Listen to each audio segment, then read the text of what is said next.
आज की कहानी दो चोरों से शुरू होती है जिनका नाम जॉनी और कैंडी था। ये दोनों एक दूसरे से बहुत प्यार करते थे और जल्द ही शादी करने वाले थे। आज इन दोनों ने मिलकर बैंक लूटा था और इसमें इनकी मदद दो और लोगों ने भी की थी। वैसे चोरी करने के बाद ये अक्सर अपने साथियों को धोखा दे देते थे ताकि खुद ही सारा पैसा हजम कर सके। आज भी इन्होंने अपने साथियों को धोखा दिया और सारा पैसा लेकर भाग जाते हैं। अगले ही दिन जॉनी को पुलिस पकड़ लेती है, जिसके बाद उसे 4 साल की कैद हो जाती है। पुलिस से बचने के लिए कैंडी नन बन जाती है और वो एक चर्च में रहने लगती है। उसने बाकी नन से झूठ बोला था कि उसका पति उसे छोड़कर चला गया है। 4 सालों बाद आज कैंडी बहुत खुश थी क्योंकि 1-2 दिनों में जॉनी रिहा होने वाला था। वो अपनी गाड़ी में अपने कुत्तों को लेकर अपने पुराने घर की तरफ जाने लगती है। पुराने घर में वो और जॉनी साथ साथ रहते थे और कैंडी चाहती थी कि जॉनी सीधा वहीं आए। जॉनी के बाद कैंडी ने 4 कुत्ते पाल लिए थे जिन्हें वो हर समय अपने साथ ही रखती थी। दूसरी तरफ जेल का चीफ बिल्कुल नहीं चाहता था कि जॉनी जेल से रिहा हो, क्योंकि उसे लगता था कि जॉनी फिर से चोरी करेगा, इसलिए वो हर हाल में उसकी रिहाई रोकना चाहता था। उधर रात को कैंडी पूरे 4 सालों बाद अपने घर पहुंच गई थी। घर की हालत देखकर वो सबसे पहले घर की सफाई करने का फैसला करती है।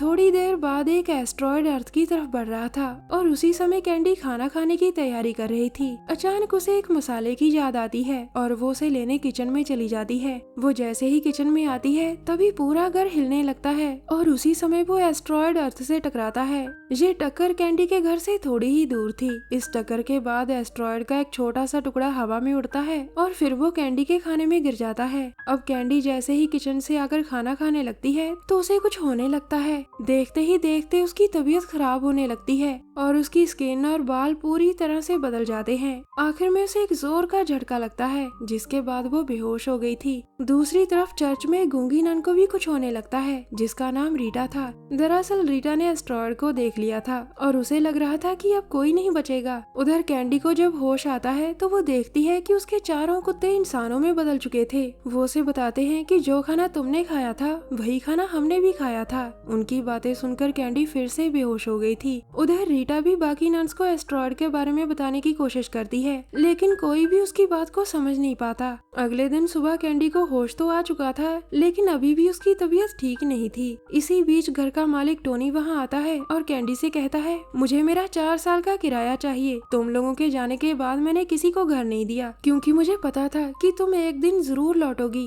ये सुनकर कैंडी उसे इंतजार करने को कहती है, लेकिन टोनी कहता है, जब तक मुझे किराया नहीं मिलेगा मैं कहीं नहीं जाऊंगा। तुम मेरे लिए खाना बनाओ, तब तक मैं नहाकर फ्रेश होता हूँ। इसके बाद वो नहाने लग गया था जबकि कैंडी उसके लिए खाना बना रही थी। थोड़ी ही देर बाद कैंडी को पता नहीं क्या होता है कि वो वॉशरूम में टोनी के पास चली जाती है। अब कैंडी के मुंह से एक बड़ी सी जीभ निकलती है और फिर वो उसी जीभ से टोनी को मार देती है। दरअसल कैंडी को भी कुछ समझ नहीं आ रहा था कि ये उसके साथ क्या हो रहा है। वो अपनी जीभ भी काटने की कोशिश करती है लेकिन काट नहीं पाती। आखिर में कैंडी समझ जाती है कि उसकी जीभ उस पर काबू पाने की कोशिश कर रही है। उसी रात वो अपनी जीभ पर गरम गरम प्रेस भी लगाती है, लेकिन जीभ पर उसका भी कोई असर नहीं होता। दूसरी तरफ गूंगी रीटा फिर से सभी नन्स को एस्ट्रॉयड के बारे में बताने की कोशिश कर रही थी, लेकिन इस बार भी नन्स उसकी तरफ ध्यान नहीं देती। दरअसल रीटा चाहती थी कि नन्स पुलिस को एस्ट्रॉयड के बारे में बताएं, लेकिन जब कोई भी उसकी तरफ ध्यान नहीं देती तो वो अकेले ही उस जगह की तरफ जाने का फैसला करती है जहाँ पर एस्ट्रॉयड गिरा था। उसी रात जेल से जॉनी की रिहाई हो जाती है और स्मिथ नाम का ऑफिसर उसे अपनी गाड़ी चलाने को देता है। स्मिथ जॉनी को उसके घर तक लिफ्ट दे रहा था और अचानक वो जॉनी को रास्ते में गाड़ी रोकने को कहता है। दरअसल स्मिथ की नजर एस्ट्रॉयड पर पड़ चुकी थी जो इस समय चमक रहा था।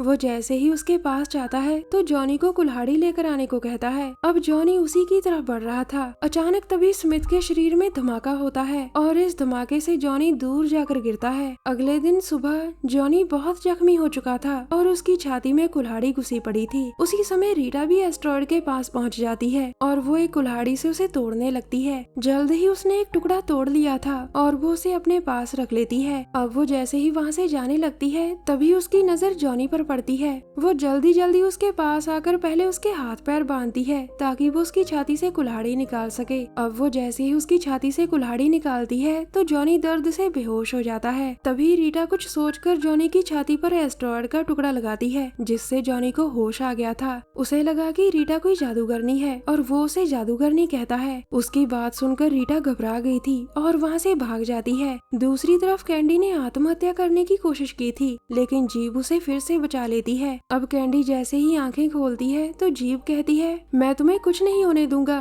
क्योंकि हम दोनों को इस दुनिया पर राज करना है। उसे बोलता देख और उसकी बात सुनकर कैंडी हैरान होती है। वो उससे पूछती है कि तुम कौन हो और क्या चाहते हो। इस पर जीव बताती है कि मैं दूसरी दुनिया से आया हूँ और इस दुनिया पर राज करना चाहता हूँ। उधर रीटा किसी की गाड़ी लेकर भागने लगती है और उसे रास्ते में कैंडी का घर दिखता है। एस्टेरॉयड के पास जाने के कारण उसकी तबीयत खराब हो गई थी और वो जैसे ही कैंडी के घर में आती है तो बेहोश होकर गिर जाती है। कुछ देर बाद कैंडी के साथियों ने रीटा का एक हाथ बेड से बांध दिया था। उधर जॉनी भी किसी तरह आगे बढ़ रहा था और उसका भी एक हाथ गाड़ी से बांधा हुआ था। रात को जब घर में सभी सो रहे थे तो रीटा भागने की कोशिश करती है। उसका एक हाथ बेड से बांधा हुआ था, इसलिए वो बेड को भी साथ ही लेकर भागती है। दूसरी तरफ कैंडी उसी जेल में आ चुकी थी जहाँ पहले जॉनी कैद था। वो आकर जॉनी को ढूंढने लगती है, लेकिन जॉनी तो पहले ही वहाँ से चला गया था। जेल में एक लड़की को देखकर सभी कैदी हैरान थे और फिर वो उसके साथ बदतमीजी करने लगते हैं। कैंडी पहले तो उन्हें रोकने की कोशिश करती है, लेकिन जब वो नहीं रुकते तो वो सभी कैदियों को मार देती है। उधर जॉनी गाड़ी को चोटी की तरफ खींच रहा था। इस चोटी के दूसरी तरफ कैंडी का घर था